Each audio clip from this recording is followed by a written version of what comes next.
Hello everyone, and welcome to my Sister Wives For You channel. I hope everyone is having a wonderful day. Before we begin, please hit the subscribe button and give this video a thumbs up. The shocking unraveling of the Brown family empire began with a digital whisper, an accidental sync, a forgotten screenshot, and a trail of transaction logs that no one was ever supposed to see, yet Janelle Brown, the once quiet backbone of Sister Wives, found herself staring at a folder labeled Kody Pass Financial Adjustments, Final Plan. A folder that she didn't even know existed until it appeared in her shared cloud storage, a remnant from a device she'd long stopped using but one whose permissions Robyn apparently never thought to revoke, and inside those files lay the truth that fans had suspected for years but could never fully prove. That Kody and Robyn had been working behind the scenes to funnel ownership, control, and financial leverage of the entire family portfolio into their own names while leaving Janelle, Christine, and even Mary with nothing more than theoretical stakes and expired promises. And as Janelle scrolled deeper, her hands shaking with an anger she rarely allowed herself to feel, she saw spreadsheets documenting a pattern of property reallocation that lined up perfectly with the timeline of the family's collapse, each line showing transfers, valuations, and temporary holding assignments that conveniently placed the most valuable parcels and liquid assets under an LLC managed solely by Kody and Robyn, an entity the rest of the wives had been told was a family account but was actually, according to the leaks, a controlled vault for a two-person partnership. And suddenly everything from the show, the teary fights, the endless meetings, Kody's lectures about unity, the emotional manipulation, all snapped into chilling clarity, for this wasn't just mismanagement. It was a plan years in the making, a plan that began, according to one attachment dated shortly after the family moved to Flagstaff, with an internal memo outlining Phase 1, consolidation of decision-making to ensure stability, a phrase that at the time might have sounded harmless, but which Janelle now recognized as the beginning of her slow financial erasure. And what made the leak even more devastating was that there, embedded among the files, were digital signatures from Kody and Robyn confirming approval of transactions that were never disclosed to the other wives, including a quiet remortgaging of the Kody Pass land that saddled the shared property with debt, while simultaneously granting Kody and Robyn a private credit line backed by assets the other wives believed were community property. And as Janelle zoomed in on the signature panels, she felt a mixture of betrayal and grim validation, because for years she had sensed, deep in her gut, that something didn't add up, that the numbers Kody rattled off in living room meetings always felt conveniently vague, that Robyn's insistence she didn't understand finances was a performance masking a much deeper involvement, and that those late-night arguments where she, the family's real financial planner, begged for transparency had been intentionally deflected until she finally tired out. But here in front of her was time-stamped proof that while she was losing sleep, struggling to maintain her independence, and trying to plan responsibly for her future, Kody and Robyn were quietly restructuring the entire family's financial foundation to ensure only one house, Robyn's house, remained secure no matter what storms hit the Brown family. And the leaked files didn't stop there. They included text message backups, some between Kody and a financial consultant named only R. Warner, discussing how the optics of shifting assets must appear like a consensual family decision, and advising Kody to lean into the unity narrative to prevent the other wives from questioning too deeply. And the consultant even recommended that Robyn position herself as the emotionally overwhelmed but financially clueless wife, so that any legal or financial inquiries could be deflected easily. And shockingly, one message from Robyn herself showed her thanking Warner for helping us get ahead of potential exits, a phrase that confirmed what fans long suspected, that Robyn and Kody expected the other wives to leave, and instead of working to fix the family, they were building a financial fortress to protect only themselves. And when Janelle reached the last file in the folder, a PDF titled Projected Post-Divorce Allocation, her breath caught in her throat, because there, in blunt, clinical language, was a scenario analysis detailing what each wife would walk away with should they leave, and the numbers were brutal. Christine, listed as the most likely to exit first, was projected to walk away with minimal liquid assets. Mary, already mostly isolated, was listed as having no immediate claimable contributions, and Janelle, who had put her entire life savings into Coyote Pass, was projected to exit, with negligible return pending debt reconciliation, effectively leaving her with nothing despite being the one who paid down most of the family's bills for years. And as she read that line, she felt something inside her snap, not in anger but in clarity, the kind of clarity that comes when illusions finally burn away. And in the days that followed, Janelle quietly began gathering her own documents, consulting her own attorneys, and preparing for the inevitable confrontation that Sister Wives viewers would later describe as the moment she transformed from the calm, conflict-avoiding second wife into the woman who finally put her foot down and demanded justice. And while the public only saw glimpses of her strength, comments about being done, hints about leaving with nothing, and a heartbreaking admission that she had trusted Kody more than she should have, the leaked files now exposed exactly why she felt so betrayed, because she hadn't just lost a marriage, she had almost lost her entire financial future. And what makes the situation even more explosive is that according to sources close to the production, Janelle didn't immediately go public with the leak because she wanted to verify its authenticity, and once she did, she realized that the transaction timelines lined up with key family moments: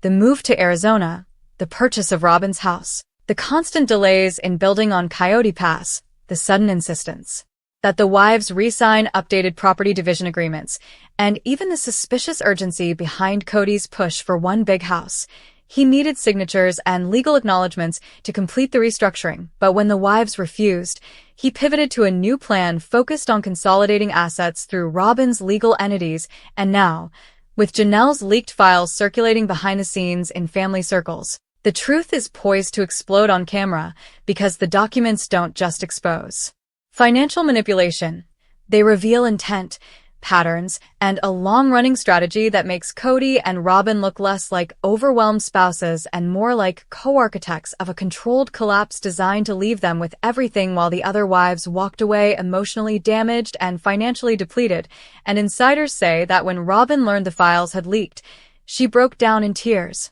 not because she felt guilty, but because she feared misinterpretation and worried that the wrong narrative would spread. But Janelle, who had spent years being gaslit into believing she didn't understand what was happening, finally found the courage to see the truth for what it was. And according to the leak, she even confronted Kody months before the public breakup, showing him a printed copy of the projected post-divorce allocation file, to which he allegedly responded that she was overreacting and misreading standard legal language. But Janelle knew better, and by that point she had already begun planning her exit. And the most haunting part of the leaked documents is a voice memo automatically transcribed in the folder, where Kody can be heard telling the consultant that once Christine goes, the rest will follow, suggesting he had already accepted, if not encouraged, the departure of the wives he felt were too independent. And this makes the entire saga appear less like a family falling apart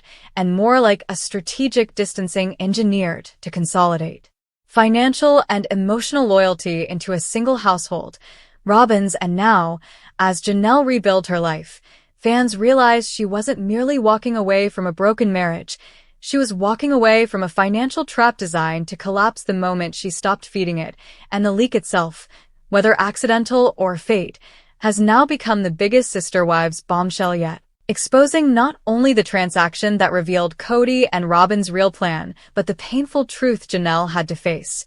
that loyalty and trust had been weaponized against her, and that the family she helped build had been quietly rewritten in a digital paper trail she was never meant to discover. And yet the more Janelle dug into the files, the more disturbing the picture became, because buried beneath the spreadsheets and corporate filings was a set of private notes,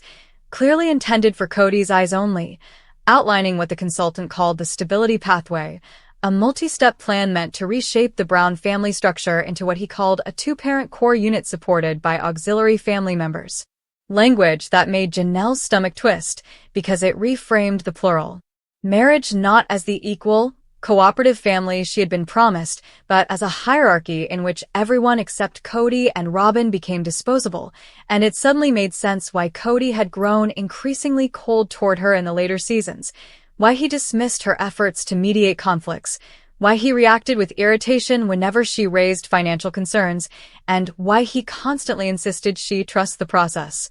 Because the process was never designed to protect her, it was designed to phase her out without causing a legal explosion that could cost him money. And as she continued reading, she found email drafts between Kody and an accountant discussing how emotional discord could be used to justify reallocation of shared funds, suggesting that if he could paint the other wives as unstable, uncooperative, or financially irresponsible, he could move assets into secure custody under Robyn's management. And the chilling part was that the timeline aligned perfectly with the on-screen narrative. Christine's departure, Mary's isolation, and Janelle's rising frustration all played into a pattern that Kody could weaponize to justify major behind-the-scenes financial shifts. And with every file Janelle opened, she felt the same mixture of heartbreak and relief. Heartbreak because she realized how deeply she had been manipulated, but relief because the gaslighting was finally over. She had hard evidence that she wasn't imagining things,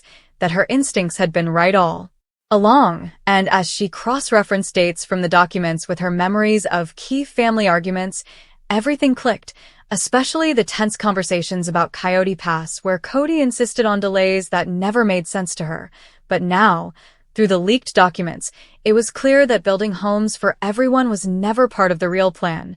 The delays were intentional, a strategy meant to push the other wives to the breaking point so they'd leave before demanding their fair share. And one file labeled Risk Factors listed potential obstacles to the plan, including Janelle's business acumen and long-term financial discipline, meaning that Kody and Robyn saw her strength and responsibility not as assets to the family, but as threats to their private agenda. And what made the leak even more devastating was the presence of a voice memo transcription from Robyn, recorded years earlier, where she said she feared being left with nothing if the other wives kept making decisions, a comment that suggested she viewed the family as a competition rather than a partnership, and instead of working collaboratively, she had chosen to secure her and Kody's financial future by isolating the wives most capable of independence. And as Janelle scrolled through the notes, she found yet another document titled Projected Loyalty Outcomes, where Kody and the consultant discussed which wives were recoverable and which were unsustainable, and seeing her own name listed in the unsustainable long-term category made Janelle feel a wave of disbelief that quickly hardened into resolve, because now she knew exactly how little her decades of sacrifice had meant in the eyes of the man she once trusted. And although she didn't publicize the leak immediately, insiders claim she quietly prepared screenshots, backups, and timelines to protect herself legally, understanding that she might need to defend her rights in court if Kody pushed back. And while the public only saw a glimpse of her strength when she announced she was finally done, that strength had been forged not just by heartbreak, but by the cold realization that the man she supported for years had been planning for her exit long before she even considered leaving. And now, in the aftermath of the leak, fans are reevaluating every on-screen moment between Kody and Robyn, every tear, every plea for unity, every accusation of disloyalty, and every emotional outburst. Because the leaked files don't